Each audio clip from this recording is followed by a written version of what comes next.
Yo, what's happening with what's happening?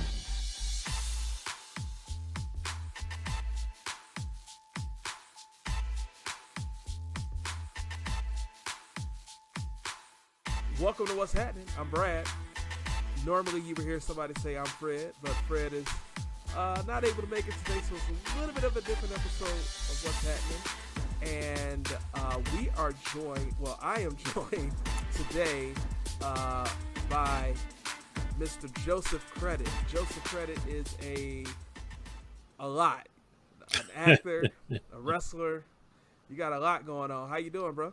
What's happening with Now, you?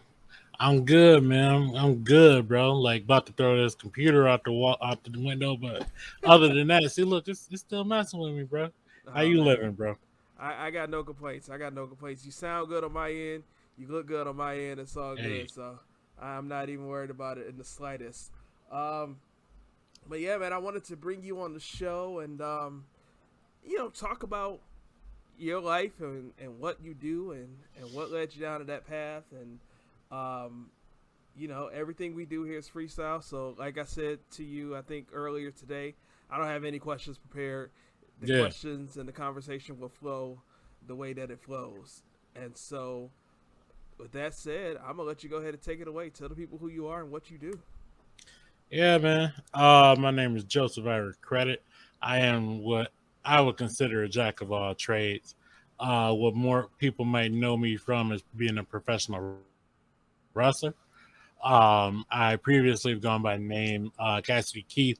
Recently gone through a bit of a upgrade or evolution, I guess you can say. Became a little bit more of myself. So now I'm going by my government name, the name my mama gave me, as I like to say.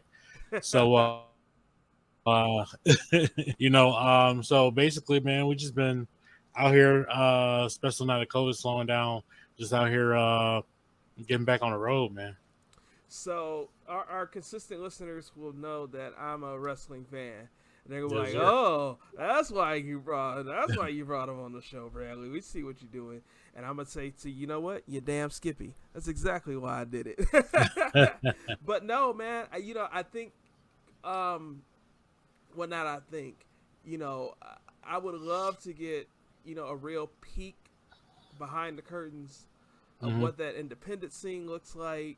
The how's your health, Yeah. um, all of that, man. So you know what got you? I mean, listen. All right, let's peel the covers back. I've been a wrestling fan. I've been liking it all my life, but I actually didn't get into it to really enjoy it and watch it on my own. My father was always a big fan, but I didn't Yep. really begin to watch it on my own until mid 2000s.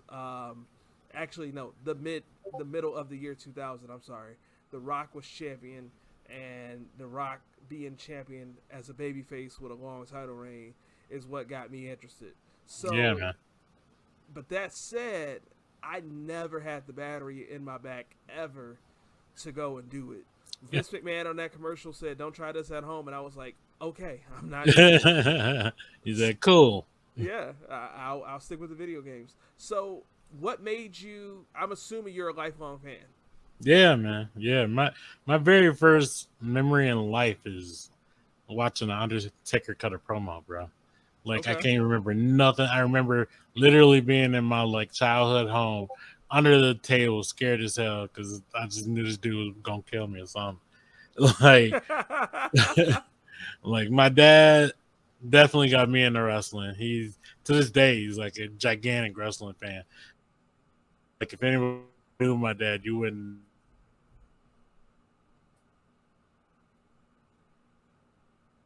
mm, hardcore thuggish. Always has loved wrestling, and he got my brother and I into it. And I was man, okay. So one of those things, pull back behind the curtain, as you were saying. As I say this, it used to be frowned upon that we talk about our past as not professional. It used to be something that you're not. It's taboo. You're not supposed to talk about if you used to wrestle in the backyard when you were a kid, shit like that, because they would say things like they would say things like that doesn't make you come off as a professional, so don't talk about it. Didn't happen.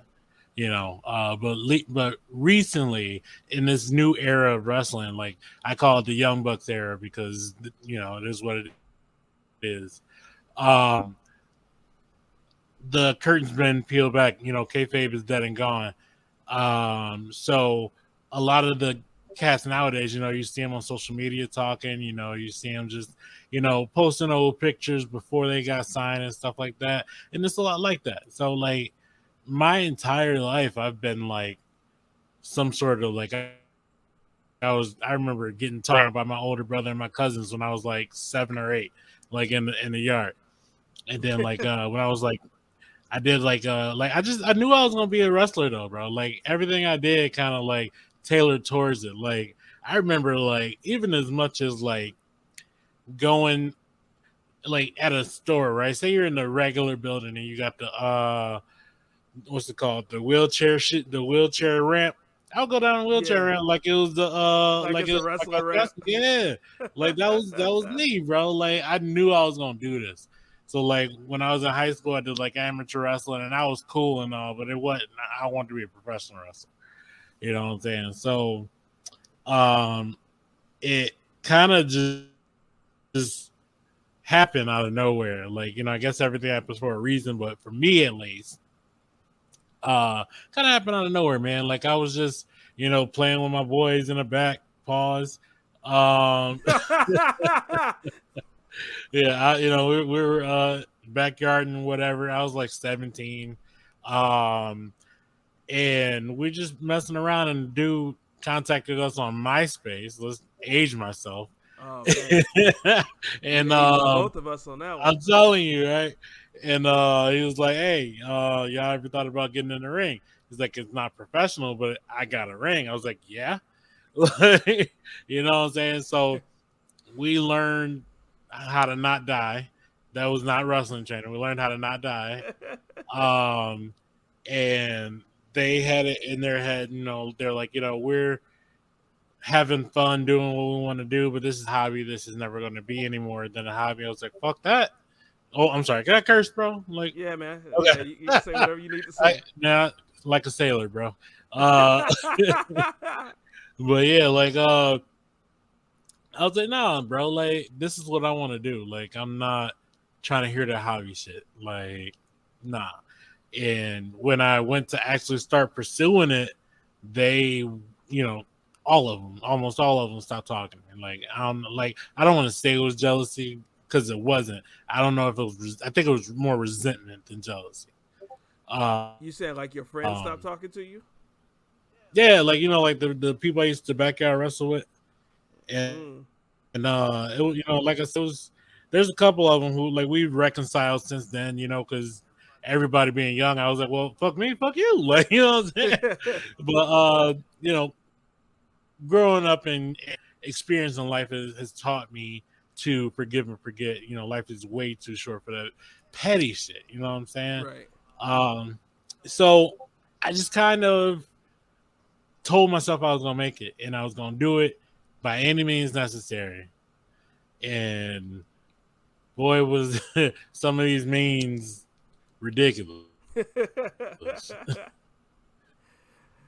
So No, man, that's dope. I mean, it's it's interesting that you say that at least temporarily you lost some friends behind it.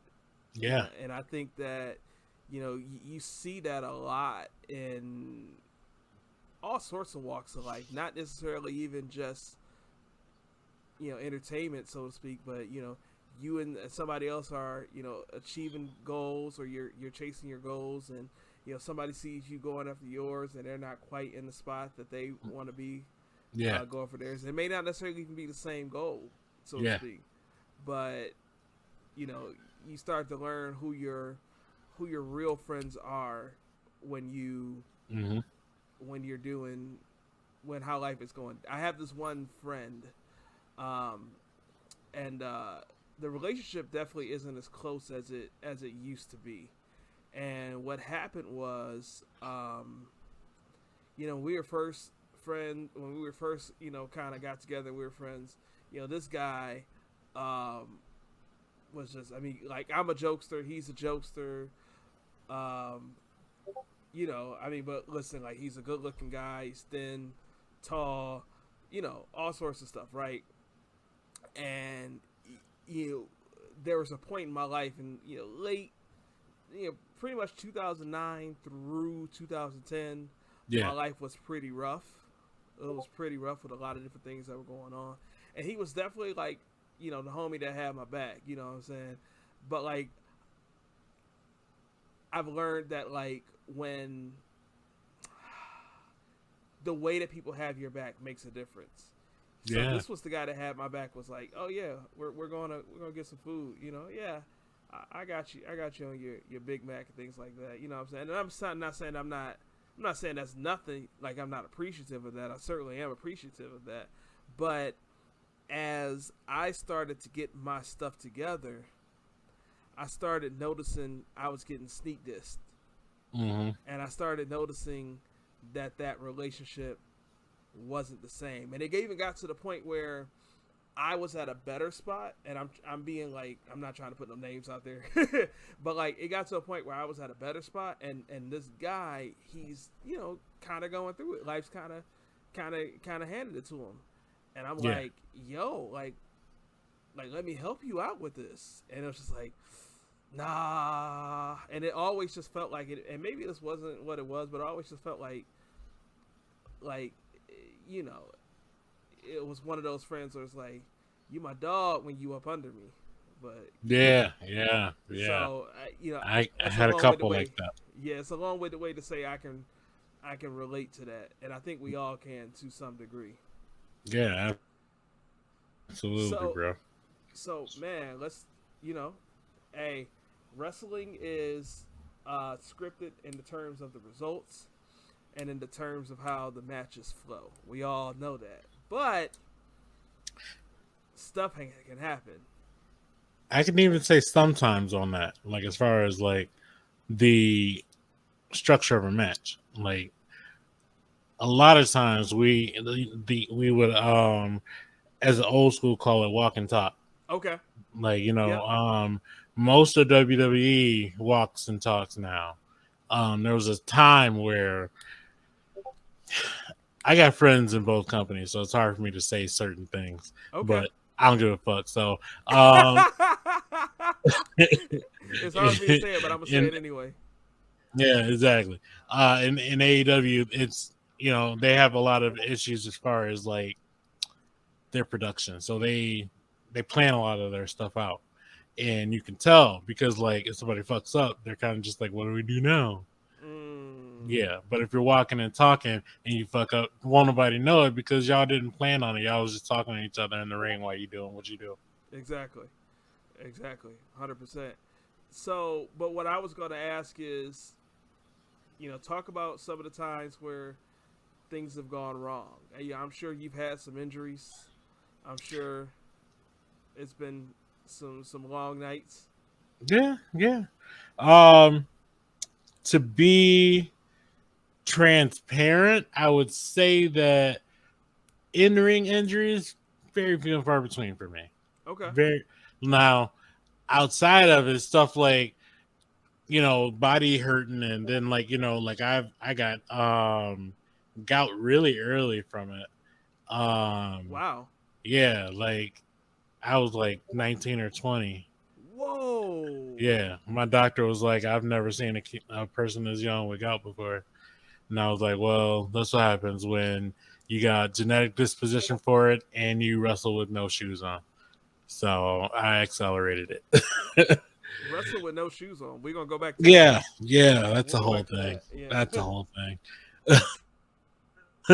But yeah, man, I have had all kinds of stuff happen. Like just in wrestling, just shit happens, and then like you don't figure it out. Like I could think of a few times where like I remember a ladder match I was in. It was like a 30-foot ladder we were on. Before the match started, I separated my knee. Hmm. Like 2 minutes like before the match started, we did like a beat down angle where they like beat me up. Because like one of my things is like I'm a storyteller. I love to make people think in there. Like I'm not just a move guy. Like I love to convey emotion and things like that. And it was a beat down so I can work from under, which basically, means like I was the underdog, even though I was a bigger guy. One of the dudes beat me up was brand spanking new. He still wrestles today, but he was brand new at the time. The way he he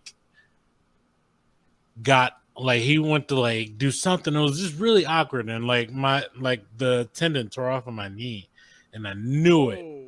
Like I knew it, and I was like, well, I'm not gonna not wrestle. Like I'm in the main event for a title. So we had the match planned. Because with a lot of gimmick matches like ladder matches, you kind of got to plan a lot of it, Yeah. Because you want to know where you're ending up. You can't just on the fly some shit. You can, but it's not that beneficial. But yeah, I ended up going 20 minutes with one knee, and I had this dumb spot because adrenaline was flowing. I was young and dumb, and we were on like I said, it was like a 30-foot ladder. I picked dude up on my shoulders, climbed up the ladder with him on my shoulders on one knee, and Simone dropped him off the top of the ladder. And I remember me now, you couldn't pay me to do some shit like that, bro. But your priorities are different when you're young. You care more about the holy shits and the oh my gods and match of the night when it's now it's just for me it's about being remembered. It's about the legacy. It's about people going out there and seeing me and wanting to come back specifically for me. Putting those asses in those seats matter to me. They don't for a lot of guys what they do for me. So how you talk about putting butts in seats? How does that work as an independent? Because most people who aren't wrestling fans, or maybe who are but not necessarily in tune on the business side, they just like to watch what's on TV. They think WWE, right? And they think, okay, yeah, these guys work for WWE, and they show up to the TV shows and to the pay-per-views when they're told to show up. They do what they're told to do, and then they go home. I know to a greater degree that it's not like that exactly with the WWE, but on the independent scene, how does that work for you? Is there one organization that you work for? Do you work for whoever's paying the most? How does that work? It's a little bit of everything. Everybody has their quote unquote home fed.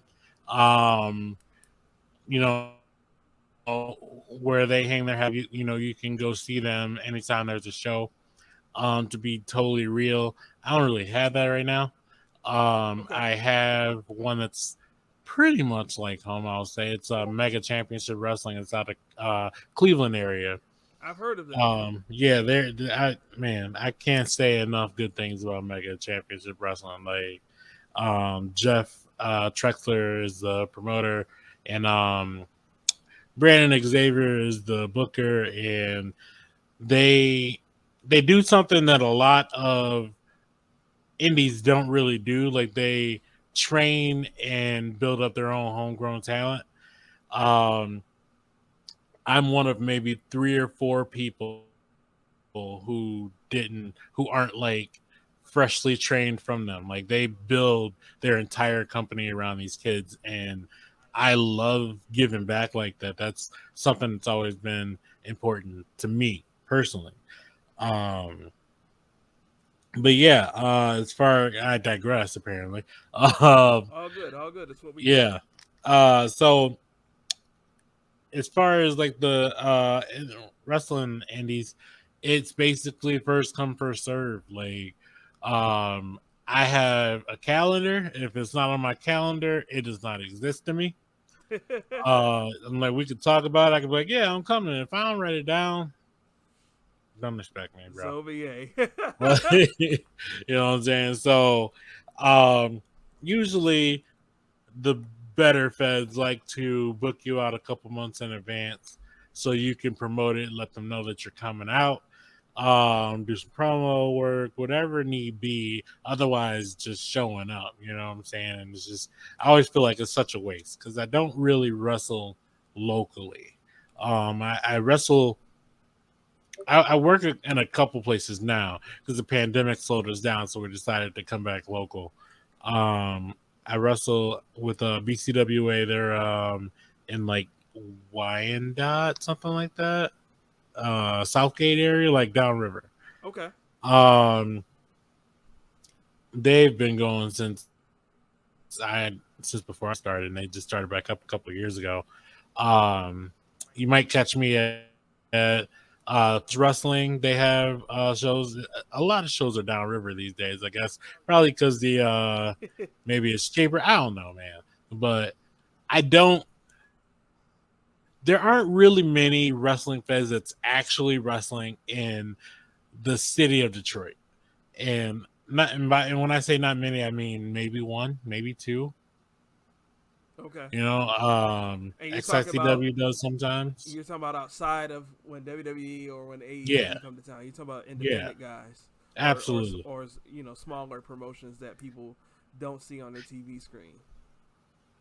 Yeah, absolutely. As far as the signed, roster and stuff like that, it's just like even they don't like go to every show anymore. Like it's not like it used to be where you're doing, 300 days out. Like they let them know. They'll be like, all right, we got you booked for this show, and this show. So you got to show up for these dates. Like you don't be like every talent isn't at every show anymore. Like just in quote unquote catering. They don't really do that anymore. Got you. Okay. Okay. So if you don't necessarily have to work, what you're saying is, or at least what I'm hearing you say is, but you might work for one particular organization maybe 3 or 4 times out of the year, depending on what they've got going on. Yeah. Yeah, there's a couple of them where I'll do like maybe one shots. Like I'll wrestle like once, like one big show a year or something like that. That may bring me in one or two. It depends. It's really about, like I said, it's about the story and it's about the moments. Okay. So, like I definitely have gotten to the point now. I've been wrestling like since I was 18. So it's been about Jesus, like 16 years, something like that. So I don't really wrestle just to get in the ring anymore. You know what I'm saying? Like I know a lot of young cats are like, man, I'm just trying to get in this ring. I'm trying to work. It's got to matter because I be hurting these days. Yeah. So, you know what I'm saying? So like I'm definitely more choosy about where I work. I used to work 2-3 times a week every week. Like I was never at home. Like I was making enough on the road in the independence that I didn't like. I had to have a job because insurance, but like I didn't need one. Okay. And I chose to slow down because, like I said, if it don't matter, like why am I breaking my back over it? Right. You know what I'm saying? That's something that comes later in your career, hopefully, if you get to that point where because it's just like I love what I do, and what I do is more fun than anything in the world, bro. But realistically, how long do I have to do what I do? You know what I'm saying? Wow. So every time I get in that ring, that's one less time that I'm gonna get in that ring in the future. You feel me? Yeah. So it's really something that if you are thinking the long game, thinking longevity, is something that has to run through your mind at some point. So you said you had to get a job, and then you said, well, insurance. Yeah. Oh my God. That's What does that look like? listen. So first of all, one of my biggest pet peeves, like I try to tell all the young kids that come around and wrestling, um, straight up, like this is something that you need to do. You need to get insurance. You need to think about your body and like the holy shits and the oh my God, that's cool and all, but oh my God's not paying this hospital bill because you just decided to go through a glass table. You feel me? Like I know many deathmatch wrestlers who I, got nothing but respect for them. But, a good friend of mine just got hurt and he couldn't pay his bills. Like, Mm. you know what I'm saying? I'm like, bro, get you a job. Like this wrestling shit, like you're not gonna get no extra kudos just because you're a full-time wrestler. You know what I'm saying? Like you do what you gotta do, bro. Take care of yourself, take care of your body so you can keep doing it. You feel me? Um and basically that's it. Like I've always done tech support. I've always been like a computer savvy person. And especially with wrestling and getting gout. I used to be a chef actually. Um could do it for two reasons. One, way too long hours. Like I need regulation in my life. I gotta have a 9 to 5 from 7:30 in the morning to 3:30. You know where I'm at. You know what I'm saying? Like that's I just dig how it. I am. I cannot. I've never been a fan of. Oh well, I'm working 10 to 2 today, and then I gotta work 2 to 10 tomorrow. Then I gotta be back in there, bitch, at 8 o'clock in the morning. Nah, bro. Like I I dig don't it. deal with it. I Yeah, can't. I man. can't. I can't. So, like, I went in for tech support. And I'm pretty decent at it, and it allots me to still work whenever I want to work. I got my weekends. I have, I work from home. Like I love, like, man, working from home during this era with gas costing so much is everything. I You have a know? job, my full time job. I drive around, so Yeah, I can understand where you're coming from yeah. We call them our Clark Kent jobs. there. So you, man, that insurance piece that you talked about is just it's so it's just so revealing how you're saying to like younger people, you're like, hey, get this in order now, because I Yeah, gotta imagine that many of the young people, that you run into, they're like, well, this is a stepping stone. Like, I'm gonna make it to AEW, I'm gonna make it to WWE, I'm gonna make it to New Japan, yeah, something like that. And yeah. I mean, and I would have to imagine that at one point you were saying the same things. Yes and no. Okay. Um, I always felt like okay, so whenever anybody would ask me, they're like, realistically, because for the better part of 10 years, my younger brother and I were tagging. We tag team as the Spirit of Detroit, and we were traveling everywhere, man. Like we were blessed enough to travel all over the country. We wrestled in Jamaica once. Wow. So just we've done some damn decent stuff, man. Wrestling with legends and stuff like that, and uh, it's somebody would ever they'd ask us, it's like, well, realistically, how close do you feel like you are to being signed? Are you ready if it happens? And the answer that I always give, I'm like, the difference between me and a signed person is I wasn't in front of the right crowd. Like, Wow. That's a bar. you know what I'm saying? Like real talk. Like it's something that happens, especially in the indies. It's like it's not what you know, is who you know. Yes. And you know, no disrespect to a lot of people. I'm not gonna say everybody because it's gonna be disrespectful to somebody. Come I on. don't kiss enough ass to make it. You feel me? Okay. Like I'm not at that level, and I'm not saying that everybody does it. That's not true whatsoever. I'm I know just what you're saying saying. that quite a few had that. Um, and it's just like I've always been a keep it 100 type of person, bro. And especially when I was younger, it rubbed people the wrong way because I didn't give a fuck. I'm like, this wrestling shit is cool, but I'm a grown ass man first. Like, you're not gonna talk to me like a bitch. I don't care if I'm new or not. Mm. Like, you know what I'm saying? Like, I'm grown in these streets, bro.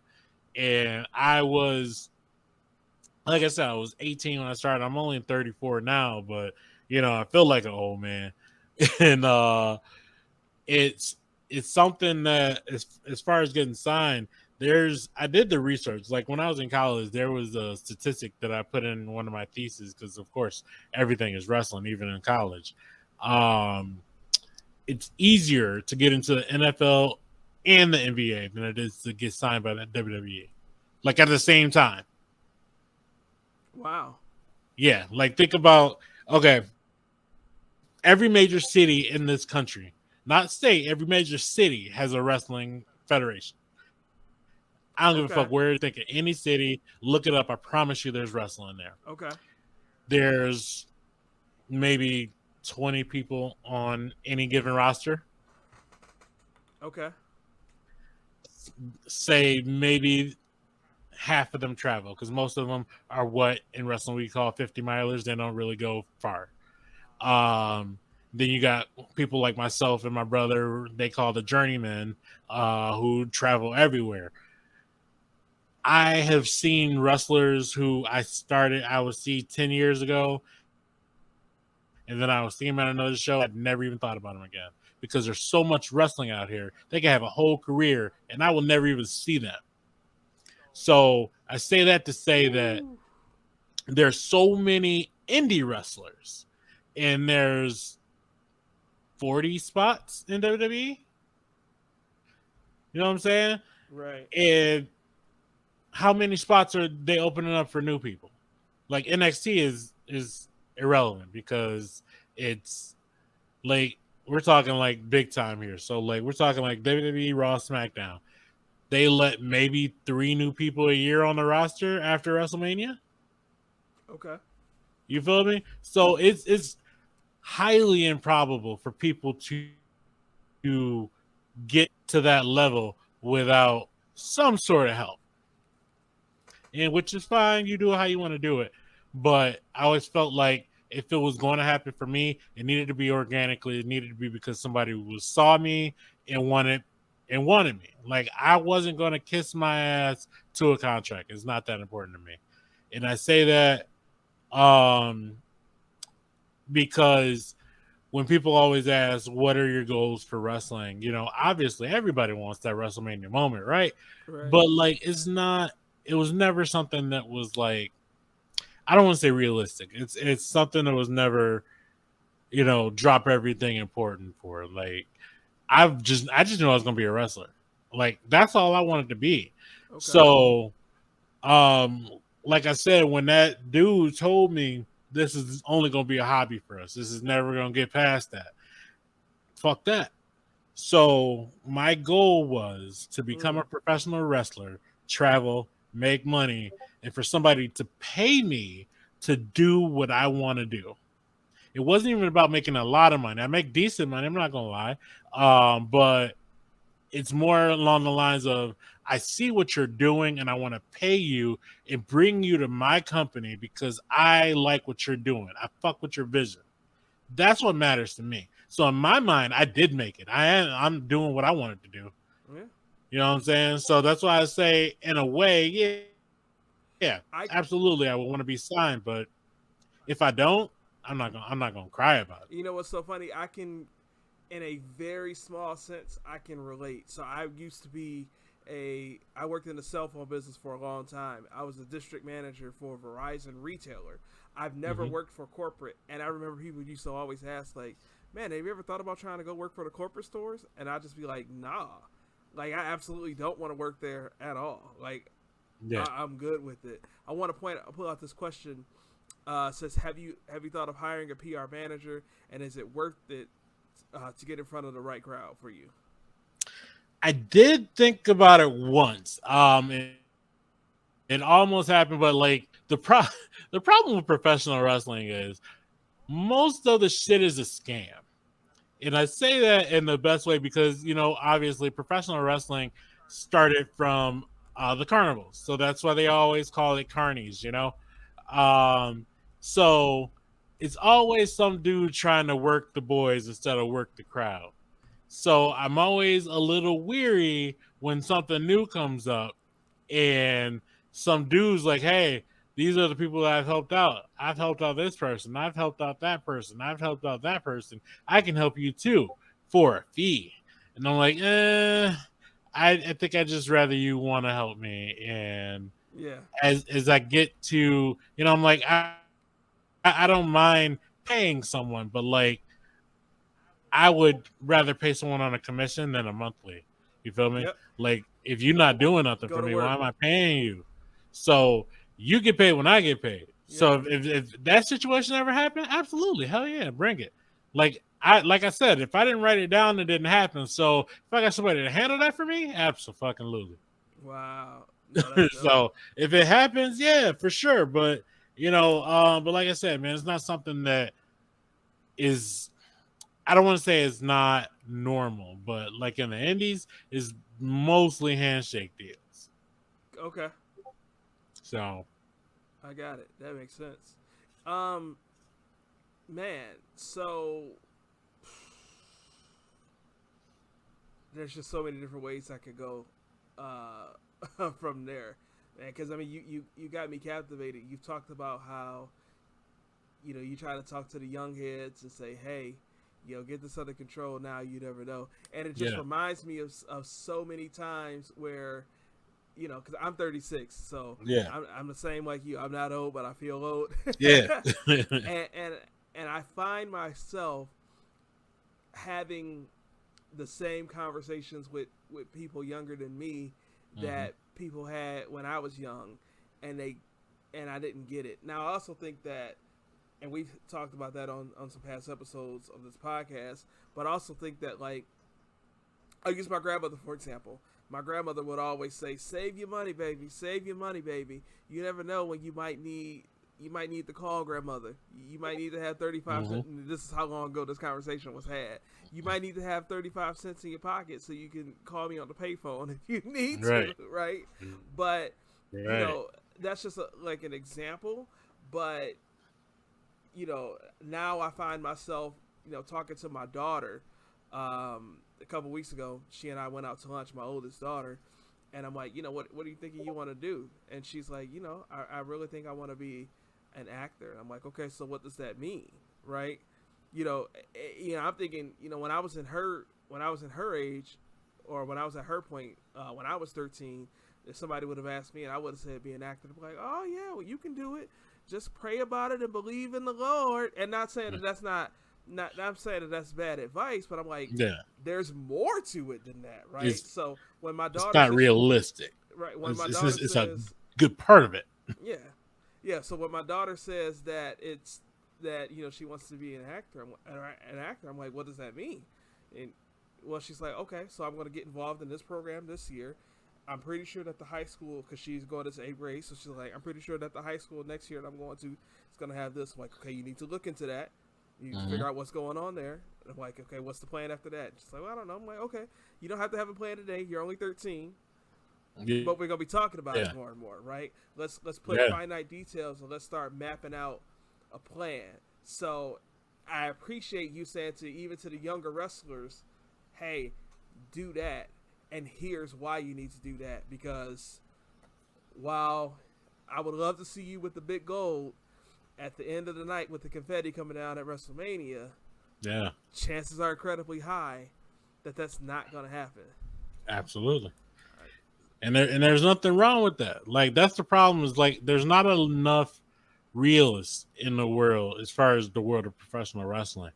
And I So, always say say that quote again.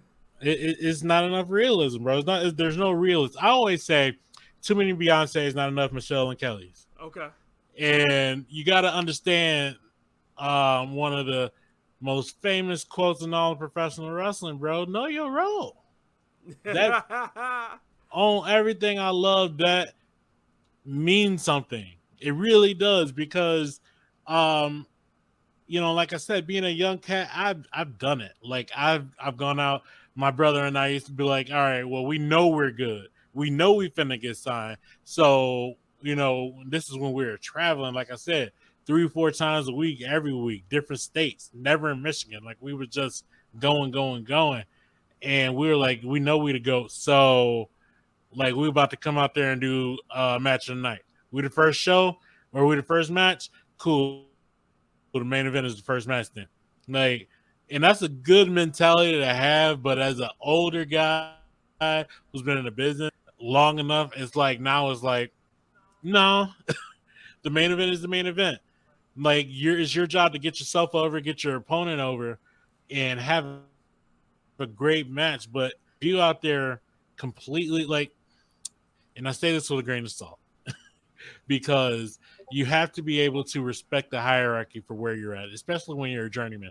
Like if I'm not on their regular roster, um, I'm not going to try to outshine their champion because it's a respect thing. You know, like even if I can have match of the night, sometimes my role is to hype everybody up to get for that main event. Now, and I say that like I said with a grain of salt because sometimes, let's be real, some people don't need to be in the main event.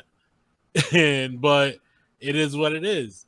You know what I'm saying? So you kind of gotta find that good footing, I guess you could say, because um there are parts where you want to be a part of the show. You have to help elevate it, and then it's to the point where you're like being a detriment.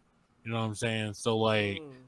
it definitely, like, there's many times where like a lot of people don't fuck with my brother and I because that's how we were. Like we were just like, we don't care about your match. Like if you feel like you should be main event, then be better than us.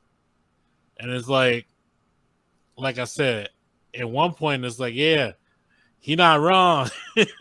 but at Wow. the other end is like, bro, from a respectful point, like standpoint, like unless somebody's like outwardly trying to stifle what you do, there's nothing wrong with being a part of a concert instead of trying to overshadow the headline. So, it's interesting that you say that because, you know, again, the listeners know I'm a wrestling fan. I Yeah, listen to a lot of podcasts. One of the podcasts I listen to is Grill and JR, Jim Ross. And he talks a lot about how those guys in the Attitude Era were all trying to push and outdo each other. yeah, Everybody was trying to have the best match on the show. hmm, I've heard other guys. I've heard Kurt Angle talk about how in the early 2000s after they did the draft split, the guys on SmackDown were trying to put on the best show possible, and they were trying to beat the hell out of Raw week yeah, after week after week. and they were. So it's so it's kind of mind blowing to hear these industry megastars and mega personalities say that this was the way that it was in the hottest era in the history of the business. And I'm hearing you talk Hmm. about independent local guys say, "Nah, you gotta tone it down because I gotta be the hottest. I gotta be the hottest act tonight. Ain't nobody came to see you, Otis. Like, Yeah, that's exactly what it is. Like it all comes down to asses and seats. Who are it? Who puts the most asses in the seats? That's who should be the main event. Flat out. We're talking business here. So I've seen it happen. It literally just happened at a show. When my boys wrestle locally, I try to make it as much as possible and just be a fan, right? So, right, shouts out to Lance Starr. That's one of my dudes, and he is one of the most purest wrestlers you will ever see in your life, dog. Macho Man meets Ricky Steamboat wrapped up in HBK. My dude is chef's kiss, right? okay, Um, and whenever he likes to work, I think he's working this weekend. Actually, I think it's this weekend. It might have been last weekend. I can't remember, but it was at Lance Cruise North. They run the show there. Um, wow, okay, that's yeah, not far from so me. yeah, they run a show. It's I can't remember the name of it, but I'll send you their info. Like they run a good show. Um, but basically he wasn't at this show. It was at another show he did on the west side, and he had asses and seats. He had maybe 30, 40, 50 people there for him. Now in the indies, that's a lot. Like most indies, if you pull in 200 people, you doing decent. Like, Okay, which is crazy because like the Raw sells out 15,000 people in Detroit, but you can only get 200 people in the indies. that's a whole other situation that I feel like if we regulated ourselves better, we would be selling out the Kobo like they used to in the 70s, but whatever. Um so excuse me. So um he was they put him in pre-main, I think, or two before main. No, it was pre-main. Um they put him in pre-main and he had, like I said, 40, 50 people waiting for him, friends and family, whatever, but they were there for him. I was like, why they didn't put you in the main event? I don't know. I was like, they should put you in the main event. They should switch it. But the promoter was the champion, so he wanted to be the main event. Okay. So he goes, he kills the game like he always does, typical Lance Star. And when the match was over and the main event was about to start, everybody left. Everybody left. There was like maybe 10 people in there. Whoa. Because that's what they came for. Now, in a business sense, if the asses and seats are this man, I'm going to leave him last so they stay here. You know what I'm saying? Right. So if I put you on any earlier than the main event, my crowd is going to leave. So now ain't nobody here to see me. So even though you're the champion, sometimes business first, whoever puts the most asses in the seats needs to be the main event.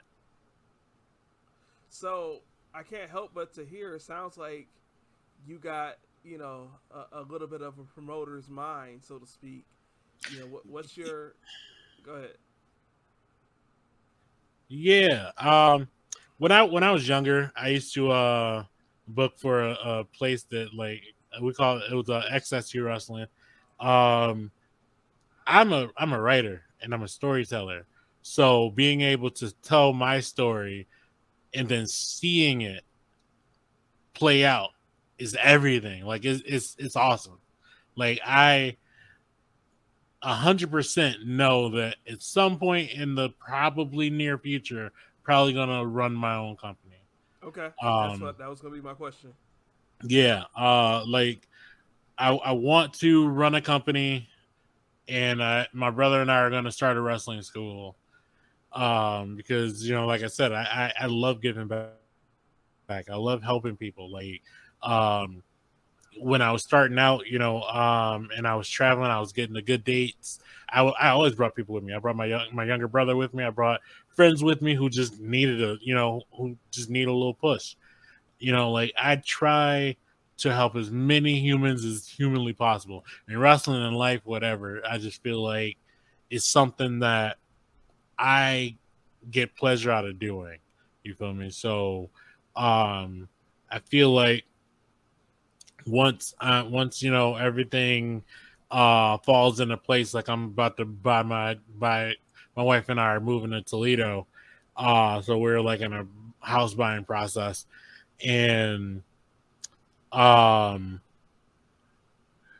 so once that gets all settled, I'm pretty sure I'm going to be planting the seeds of starting a new company, and I'm doing it in Detroit. Like I don't care if I live in Toledo. Like it's happening in the city. Like I hate it when people say they wrestle in Detroit and you're in Farmington Hills, or you wrestle in Detroit and you're in Wyandotte. Like nah, like I'm in the 313. Like that's what bred me. Like I said, my brother and I, we literally in our heads put the city on our back when it's heavy to call yourself as a tag team the Spirit of Detroit. Like what?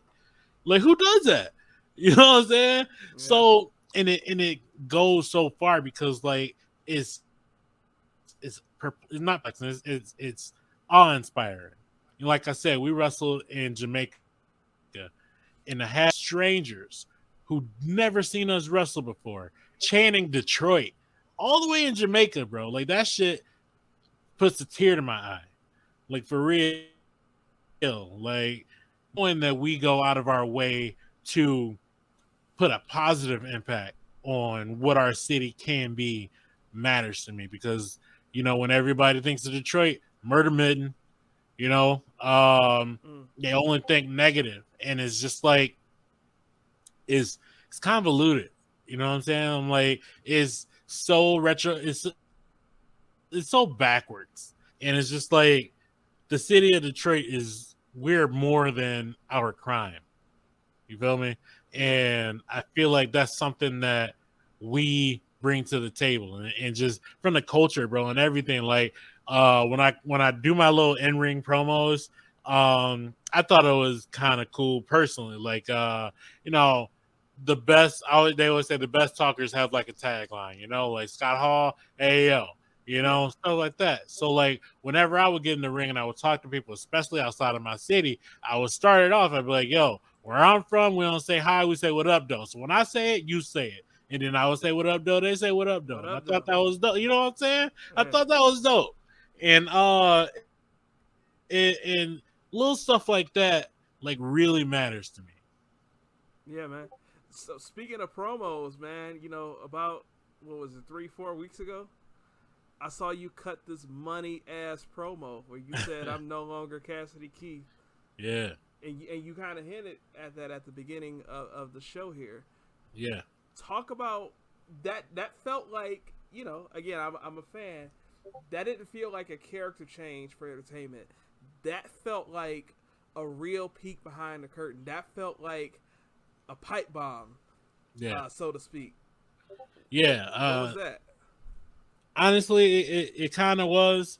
It was much needed. It was long overdue, and it was me. It was me holding myself back, and like I said, I framed it in the form of a promo, but like I meant everything I said, and it's something that starting out, like I said, man, like when I was saying, hinted at the wrestling without shoes, like when I started the conversation today, I said, I did what I had to do to get on, right, to get put on, and that's what I did, like I came in with my own gimmick. Like I knew what I was gonna be at the time. My name was Cassidy Kane. My boy and I tagged, and he was Adrian Abel, so we went as Kane and Abel. I thought Okay. it was dope. So when I started branching out on my own, I wanted to travel. I would go to shows, travel. I'd be at local shows really, and just trying to get put on, bro. I'm like, yo, like I'm out here, like give me a shot, and I would be in the back, and they would do nothing with me. I'm just chilling. Um, and one of the promoters, I feel like it was a rib, which they did it to make fun of me, but they basically said, "Oh, I'll book you if you dress up like Kamala and wrestle." And I was like, I'm like, as a black man, I'm like, so you would only book me if I don't speak English? Like I always call it the Ooga Booga man. That's like, and no disrespect to Kamala, but like that's how that gimmick was given to him by uh Jerry Lawler. Like that's neither here nor there. But Yeah, I get where you're yeah. going. But you know what I'm saying? And but I did it, and I'm not ashamed of it, but at the same time, I'm glad it did what it did. Like I did it and I ran with it, and I did it really well. Like I told myself if I was gonna do it, I'm gonna make it my own, so I'm not just like a blatant fucking ripoff. And we're going to do some good with this. We're gonna go somewhere with it. And I did, bro. Like the character was name was Terror Khan. And I wrestled without shoes on. I went to what is that called, Joanne Fabrics, and made myself a loincloth, couldn't sew for shit. Like and I changed it up. Like I did like war paint on my face, like, and I would do different types of paint and stuff like that. And my character, like I made like a character, was basically like this African, like, or Tanzanian is what I said. It's Tanzanian, like It sounds like a black version of Umaga. yeah, basically. It was way more Umaga than it was Kamala. But you know, they saw a fat black guy, so they thought Kamala. Um,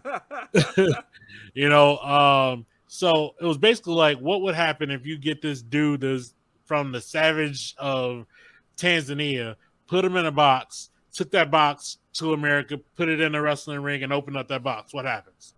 You know what I'm saying? So like, I would literally play it, and I would even do shit like I thought it was different. I thought it was dope because like the story, like I said, it was all about the story for me, Right. and I couldn't do a lot of story work when I couldn't speak, but I did little shit like I would do like a real big impactful move, and I would go to pin them, and I'd pin them the wrong way, like they'd be on their stomach, and I'd be pinning them on the back, and I'd have to be like, no, you can't do that.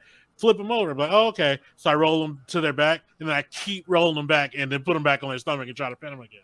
He's like, he's not a wrestler. He don't understand. You know what I'm saying? So I always thought it was different. You know what I'm saying? And I was able to like really like do some stuff. Like they put me in the ring with Hall of Famers and legends, and I was the person who I wrestled.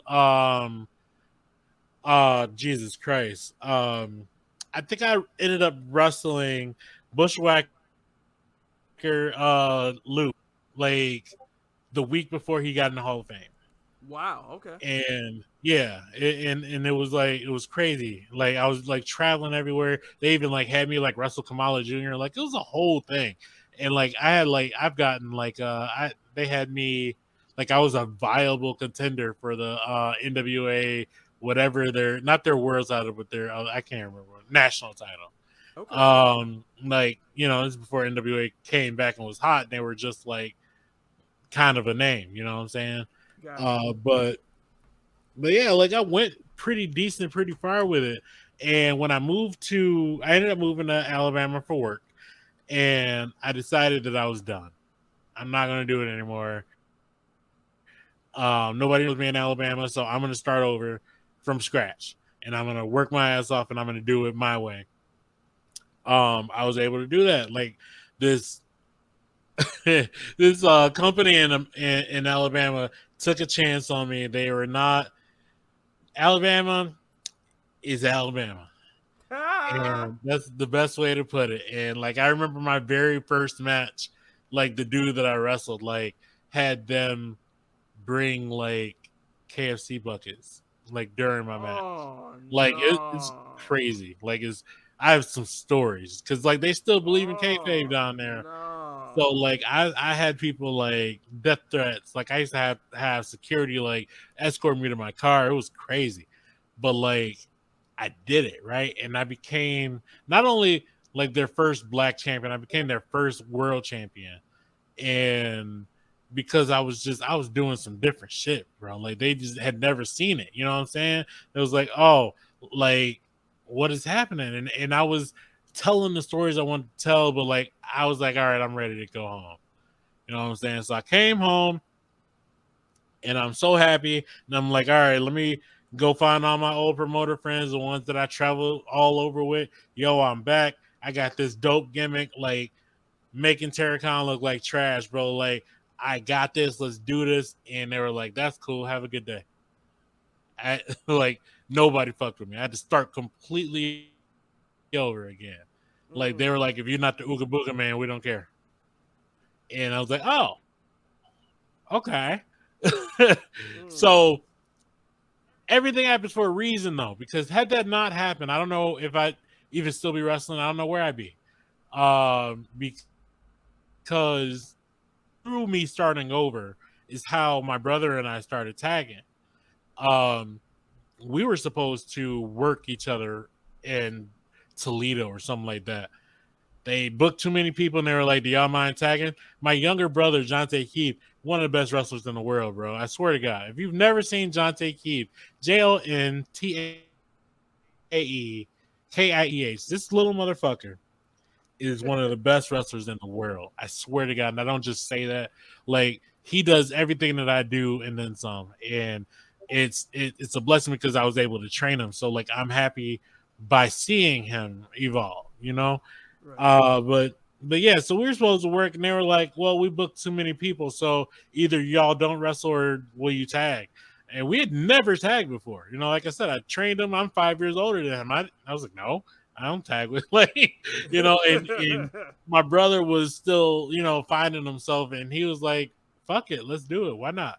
And it was so organic that it was just like, why the fuck didn't we do this years ago, bro? Wow. Yeah. And it blew up. It blew up. Like this was before Spirit of Detroit. Our original name was Detroit versus Everybody. Okay. Before it got fucking huge. And then like we stopped doing it because it got huge, and I was like, well, if y'all not gonna pay us for a sponsorship, then fuck that. I'm not gonna give you free press. Like, you know what I'm saying? So but yeah, bro, like it kind of grew from there, and it became something that I had to, and I was having so much fun doing it, right? But it still wasn't me. It was the version of me that I needed people to become, that I knew people would be okay with.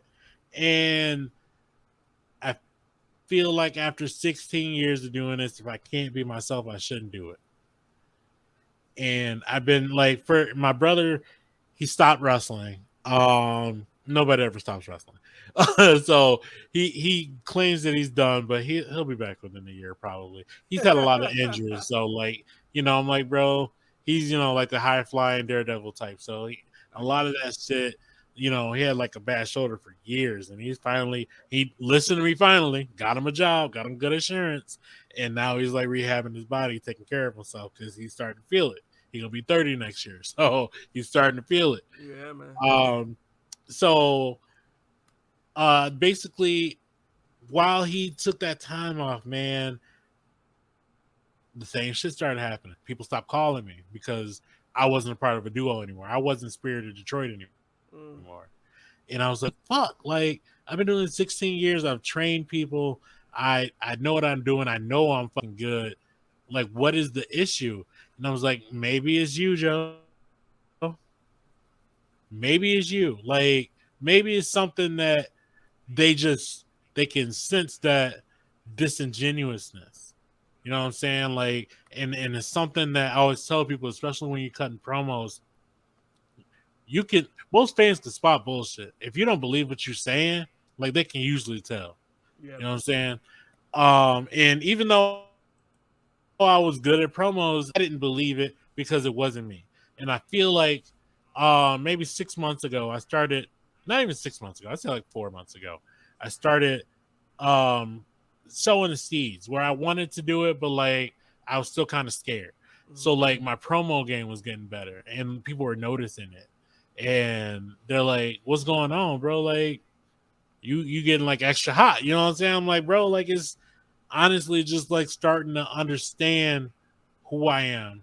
And I feel like I'm one of the most humble people in the world, and by saying it, but like knowing how good you are is not a problem. There's nothing wrong with knowing that you are talented in what you do. Yeah. You know what I'm saying? So I feel like I had to remember who the fuck I was. I had to tell people that I am much more than just Jonte's brother. I had to go out there and show them and remind them who I was, and I couldn't do that not being who I was. So I decided to take that chance on myself, switch my name up with my government, bro, and it's been really liberating. It's been really liberating to just go out there and like I remember like hearing my name being announced in a match, and it was crazy to me. It was surreal. Like it felt like my first match ever. Even though I've been doing this 16 years, bro. So it's been really cathartic. It's been really evolutionary, and it's been well needed. It's so funny to hear you say that because it's so relative on a few things. One, if we stay strictly in the lane of wrestling, if you listen to people talk, outside of kayfabe, outside of their characters, they say that this Roman Reigns, this version of Roman Reigns' character, this is more like the real him. Mm-hmm. And anybody who's a wrestling fan will know that for the last 8 years, they've been really pushing Roman Reigns hard. It's like this guy is going to be the next guy, and Yeah. people were by and large rejecting him. But the last 2 years, after he went away because of COVID, he came back and he's Mm-hmm. been money for for Absolutely. 2 years. So from a wrestling perspective, that's relative. But everything that you're saying is also relative to life, because what you're talking about is these things aren't going. You're talking about something not going in the way that you want it to go, or in the way that you feel it needs to go, and saying that it's because I'm not being true to myself. Like, I'm Mm-hmm. doing this and it's doing good, but it's just not who I really am. And ultimately, that's just how life works in general. If you can't fully embrace the things that you're into, Mm-hmm. you'll never be 100% into it, no matter what. And if that means that your mind isn't open, or if that means that you're just in the wrong position with wherever you are in your life, you got to figure that stuff out. But it's Yeah. just so funny how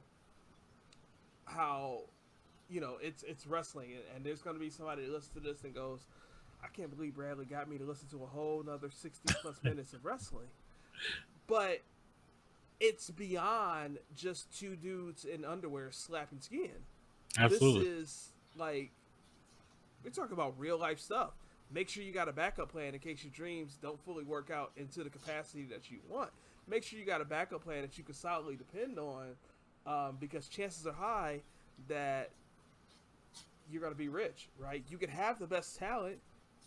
We all know somebody that's an amazing singer, that's an Mm-hmm. amazing rapper, that's an amazing artist, that just hasn't gotten in front of the right person or the Yeah. right set of people. Like, we all know that, right? So everything that you've said over this last hour plus, it's all relative to real life. So, man, this was dope. I appreciate it. Yeah. Absolutely, man. I appreciate you for having. Man, tell our listeners where they can find you, where they can see you, all of that, socials, what's your next booking, all of that. Yeah, man. Mm. I So got you. I just got you. I got you. I got you. I got you. So as far as the booking situation is concerned, find me on Facebook. Joseph Ira Credit. That's IRA Credit, like credit card. That's the name my mama named me. Um, you would find me on there. I'm also on everything, bro. Like Twitter, Instagram, all that is the ad is Joseph Ira Credit, one word. Um all one word, not one word after it. Don't think too hard about it. Uh so you can find me on there, bro. Add me, bro. Like I'm not weird. Like I add everybody. Like I feel like social media is meant to be social. I'm not one of those type of people that's like secretive about my life. I'm very much an open and honest person. Like I feel like life is too short to lie.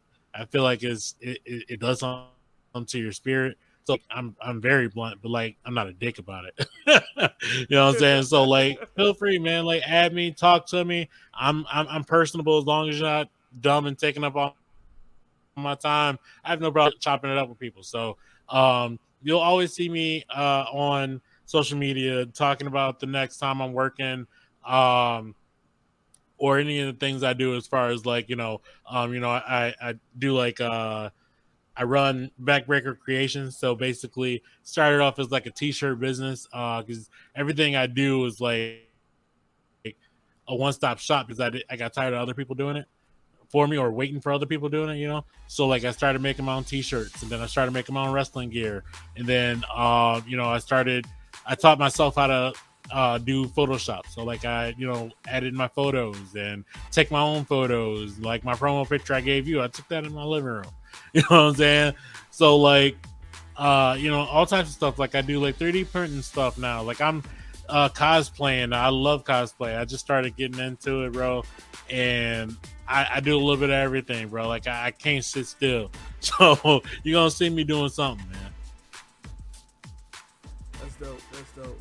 So for the listeners, I'll have social media information in the show notes.